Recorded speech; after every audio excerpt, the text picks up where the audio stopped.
بسم الله الرحمن الرحيم. السلام عليكم ورحمة الله وبركاته. ازيكم يا امارات، عاملين ايه؟ انا جايه لكم النهارده بفيديو جديد ان شاء الله يعجبكم. قبل اي حاجه كده نصلي على النبي ونقول اللهم صل وسلم وبارك على سيدنا محمد. ولو لسه اول مره تشوفيني، انا قناتي اسمها عالم ياسمين المتنوع، ويا ريت تشتركوا في القناه وتفعلوا زر الجرس عشان يوصل لكم كل جديد، وما تنسونيش باللايكات بتاعتكم الجميله ان شاء الله. النهارده بقى هنعمل ايه؟ هنعمل كشري اصفر، اللي هو الكشري بالعدس الاصفر. ان شاء الله ان شاء الله يعجبكم. اكله سهله وخفيفه وسريعه ومتاخدش وقت ورخيصه ومش مكلفه وكل حاجه، وطعمها جميل جميل بصراحه، فهتعجبكم قوي ان شاء الله. وهنعمل جنبها، انا بعمل جنبها صلصة، وبعمل جنبها بيض مسلوق، وبحطه بدحرجه في السمنة اللي هو اسمه البيض المدحرج، وجنبه شوية سلطة بس. بصراحة أكلة جميلة وسهلة قوي، سهلة. وبعدين اليومين بقى بتوع رمضان دي، كل سنة وانتم طيبين. بنبقى عايزين ايه؟ نعمل أكل سريع كده عشان ايه؟ نخلي الأكل بقى الحلو كله لأوائل رمضان. فاليومين دولت بقى بنمشيها كده، عدس كشري مش عارفة ايه. فبنمشي بقى أيامنا الكام يوم بتوع اللي هم قبل رمضان دول. هنا بقى جبت حلة وحطيت فيها شوية زيت. شوية زيت ده اللي كنا جايبينه من هايبر برضو.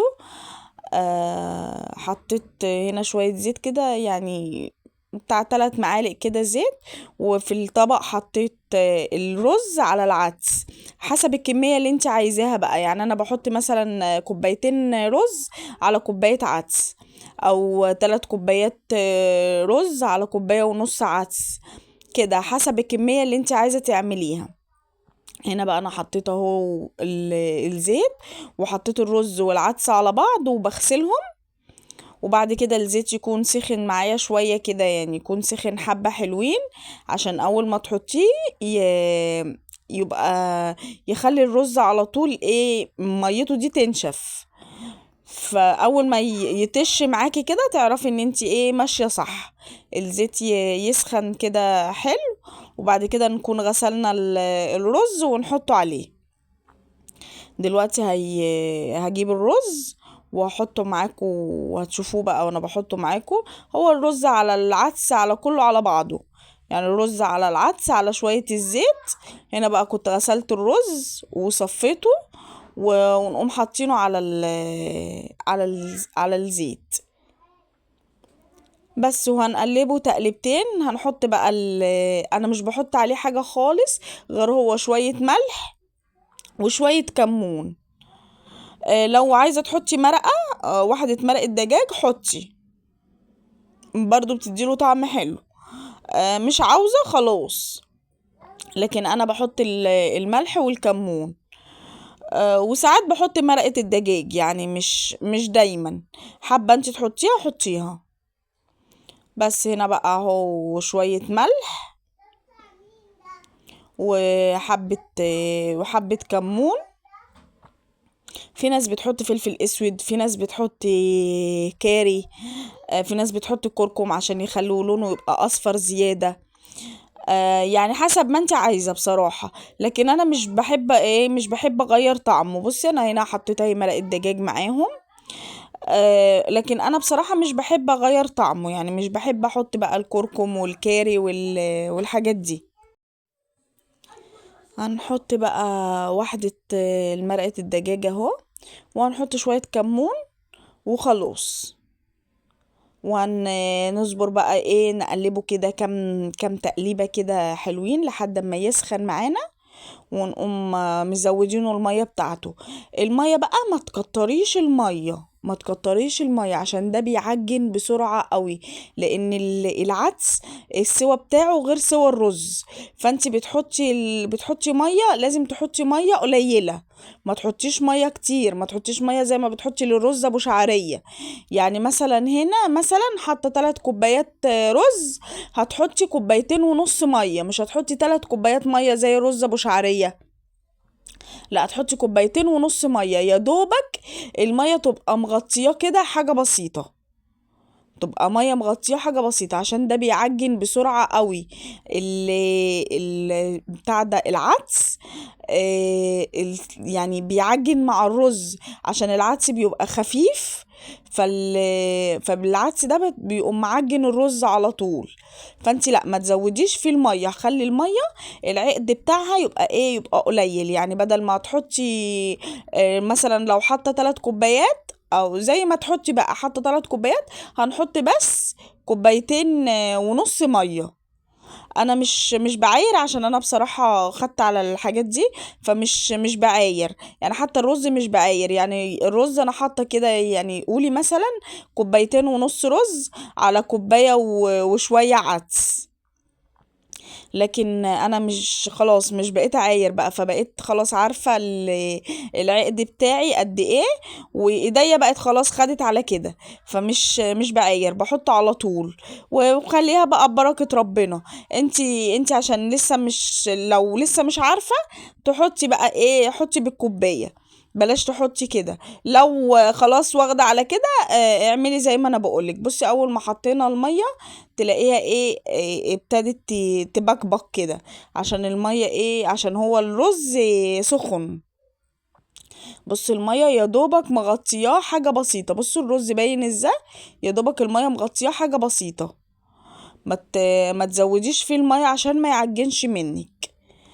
بس وهنغطيه بقى ونسيبه يستوي. وجيت بقى على النار التانية، عملت بعمل صلصة. انا بعمل عليه صلصة. في ناس مش بتعمل صلصة، في ناس بتسيبه بتاكله كده جنب البيض، يعني بياكلوه كده. انا لا، بصراحة بعمل معاه صلصة، عشان انا ولادي بيحبوه كده زي الكشري العادي، زي الكشري اللي احنا بناكله العادي. هنا بقى كنت انا حاطه زيت بس، فباجي قبل ما يستوي بشويه كده، خلاص يا دوبك اتشرب، بحط معاه معلقه سمنه بلدي كده، بتديله طعم وريحه، يعني بتديله طعم وريحه جميله. هنا بقى كان خلاص، بصوا ابتدى يستوي. حطيت عليه بقى معلقه السمنه دي، وسبته بقى يشرب من السمنة دي يا دوبك، بس 10 دقايق كده ولا 5 دقايق على النار. السمنة دي يشرب هو من السمنة دي وخلاص. لكن هو كان استوى خلاص، يعني دوبك هو شرب ميته كان استوى. وعندي الحلل دي بصراحة يعني مش بتلزق، يعني الرز مش بيلزق عشان انا ايدي فيه على طول. وبعدين ما تفضليش تقلبي فيه كل شوية عشان خاطر بيعجن. هو يا دوبك تسيبيه لحد لما يتشرب، وبعد ما يتشرب تقلبيه تقليبة وخلاص. ولما تيجي تغرفي بقى، قبل ما تغرفي بشوية كده، تقومي حاطة معلقة السمنة وسايباه يقعد بس 5 دقايق كده ولا حاجة على النار، وبعد كده خلاص تغرفي. بصوا هنا بقى خلاص قلبته، اخر تقليبة، عشان خاطر السمنة لو في حاجة متركزة في اي حتة، تبقى كله دخل في قلب بعضه. قلبته تقليبة كده وخلاص. وكمان مش بقلب كتير، عشان ما يعجنش، عشان العدس بيتفرم كده، بيتهرس، فتلاقيه ابتدى يعجن. لا، يعني ما نقلبش فيه كتير خالص. هو بس نطلع اللي فوق تحت واللي تحت فوق وخلاص، ونغطي عليه ونسيبه بقى لحد ما نيجي نغرف، عشان ما يبردش. وبعد كده بقى نعمل الصلصة. ممكن تحطي دي على عين ودي على عين، ممكن تعملي الصلصة قبلها، ممكن زي ما تحبي بقى اللي انت عايزاه اعمليه. هنا كان دوت استوى و... وهنا بقى بصوا دلوقتي سلقت بيض. هنا بصوا كنت سلقة البيض، انا كنت عاملة 6 بيضات. سلقت البيض وسبته بقى على جنب لحد لما اجي اعمله. انا بحطه بس في شوية سمنة، وبدحرجه في شوية سمنة وبس. هنا جبت حلة بقى تانية كده، ان الرز استوى. جبت حلة تانية حطيت فيها شوية زيت، ونعمل صلصة زي بتاعة الكشري العادي، اللي هي صلصة بحبة تومة، 2 3 فص توم كده نهرسهم ونحمرهم في شوية زيت، وهنحط عليهم الصلصة. انا بحب احط معاهم سنة خل. شوية خل كده. انا بحب الصلصة بتاعة الكشري بحط عليها سنة خل، في ناس بتحب كده وفي ناس مش بتحب كده. كل واحد ورأيه وكل واحد وذوقه وكل واحد زي ما بيحب اكلته ازاي. بس هنا بقى حطيت اهو التومة وضربت القوطة في الخلاط، وبعد كده هطش التومة، بس التومة ايه تحمر يعني تغير لونها بس كده، مش تحمر، تغير لون بس شوية. واقوم حاطة واقوم حاطة البتاع ده شوية خل صغننين، يعني معلقتين كده، معلقتين 3 خل بس. مش بحط خل كتير زي الطشة وكده، لا مش زي طشة الخل وتوم، لا هي بس يا دوبك بس تاخد لون، واحط معلقتين او 3 خل، حاجة بسيطة خالص، برضو بتفرق في الطعم بصراحة. انا بحسها مع صلصة الكشري بتفرق خالص. فانا بحب كده، اللي حابه كده تعمل كده، اللي مش حابه كده عادي تخليها صلصه عاديه بالثوم والطماطم بس، مش شرط تحطي خل. في ناس مش بتحب الخل خالص، في ناس بتحبش طعم الخل في الاكل اصلا، لكن انا بصراحه بحبه. هنا اهي الطماطم ضربتها، هخليها بقى دلوقتي كده قدامي، عشان دي التومة حرامية، يعني التوم دوت حرامي. اول ما تسيبيه زي اللبن بالظبط، اول ما تسيبيه تلاقيه فور.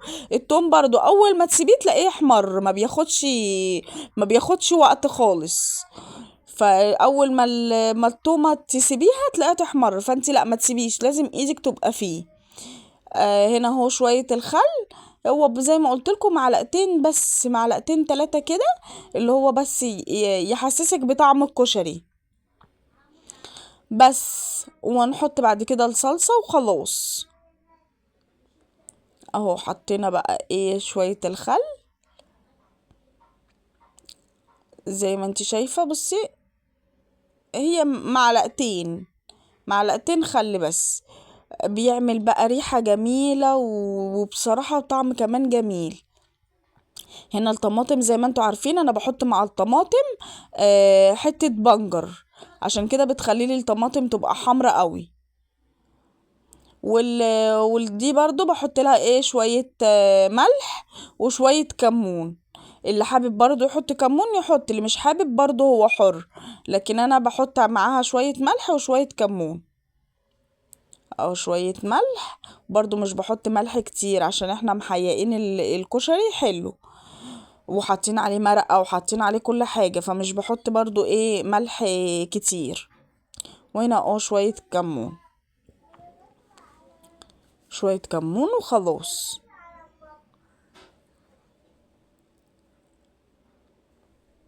وبرضو مش بحط كمون كتير، يعني برضو ايه حاجة، يعني شوية برضو صغننين، بتاع نص معلقة صغننة كده، اللي هي معلقة الشاي. برضو مش بعاير، عشان انا برضو خلاص حفظت الحاجات دي، يعني برضو مش بحط بالمعلقة عشان انا برضو عرفت، فبحط كده بالنظر. خلاص انا اتعودت على الحاجات دي فبحط بالنظر بس. هنا خلاص اهو خلصت وقفلتها وخلاص. الاكله بقى طلعت معانا، بصوا زي ما انتوا شايفين، بصوا الجمال اهو. البيض بدحرجه في حته سمنه، وبحط عليه بقى شويه ملح وفلفل اسود صغننين بس كده. وزي ما انتوا شايفين وجبتنا خلصت وبقت جميله.